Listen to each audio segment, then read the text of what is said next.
ಮಗು ಪಾಪ ಅಳ್ತಾ ಅಳ್ತಾ ಅಳ್ತಾ ಬಂದಿದೆ, ಮಗು ಜೊತೆ ಮಮ್ಮಿನೂ ಅಳ್ತಾ ಅಳ್ತಾ ಅಳ್ತಾ ಬಂದಿದ್ದಾರೆ. The problem is both of them are crying because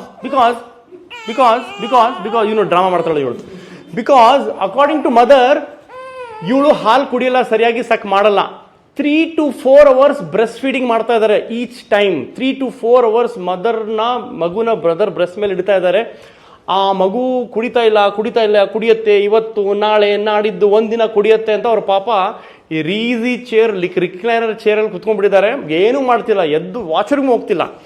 C, please remember, 10 to 15 to 20 minutes of active sucking ಮಗು ಮಾಡಿದ್ರೆ ಮೋರ್ ದೆನ್ ಎನಫ್. ನಾನು ಮುಂಚೆನೂ ಹೇಳಿದ್ದೀನಿ, 3-4 hours ನಿಮ್ಮ ಮಗು ಬ್ರೆಸ್ಟ್ ಮೇಲೆ ಹಾಕೊಂಡು ಕೂತ್ಕೊಂಡ್ರೆ ನಿಮಗೆ ತೊಂದರೆ ಆಗುತ್ತೆ, ಅದರಿಂದ ಹಾಲು ಸ್ಟಾಪ್ ಆಗುತ್ತೆ, ನಿಮಗೆ ನೋವು ಬರುತ್ತೆ, ನೀವು ಸುಸ್ತಾಗ್ತೀರಾ, ನೀವು ಅಡ್ಮಿಟ್ ಆಗ್ತೀರಾ. ಈ ಚಿಕ್ಕ ಕ್ರೀಚರ್ಸ್ ತುಂಬ ಡೇಂಜರಸ್ ಕ್ರೀಚರ್ಸ್ ಇವೆಲ್ಲ. But you should understand the logic. And ಎಬ್ಸಕ್ಕೆ ಆಗ್ತಿಲ್ಲ ಡಾಕ್ಟ್ರೆ, ಹೇಳ್ತಾನೆ ಇಲ್ಲ. ಅಲ್ಲಿ tell you simple technique. Okay, ಹಿಂಗೆ ಇಟ್ಕೊಂಡಿದ್ದೀರಾ ಮಗುನ, ಸ್ವಲ್ಪ ನೀವು 1 2 3 ಬೇಬಿ ಪರ್ಫಾರ್ಮ್. ಈಗ ನೀವು ಹೆಂಗೆ ಎಬ್ಸ್ತೀರಾ? ಮಗು ಪ್ಲೀಸ್ ಎದೋಳು, ಪಾಪು ಎದೋಳು, ಗುಡ್ ಮಾರ್ನಿಂಗ್, ಬ್ರೇಕ್ಫಾಸ್ಟ್ ಟೈಮ್ ಆಯ್ತು, please I am your mother. ಹಂಗಾಗಲ್ಲ ರೀ. ಸ್ವಲ್ಪ ನೀವು ಹಾರ್ಶ್ ಅಂದರೆ ಸುಮ್ಮನೆ ಒಂದು ಫ್ಲಿಕ್ ಕೊಡಬೇಕು.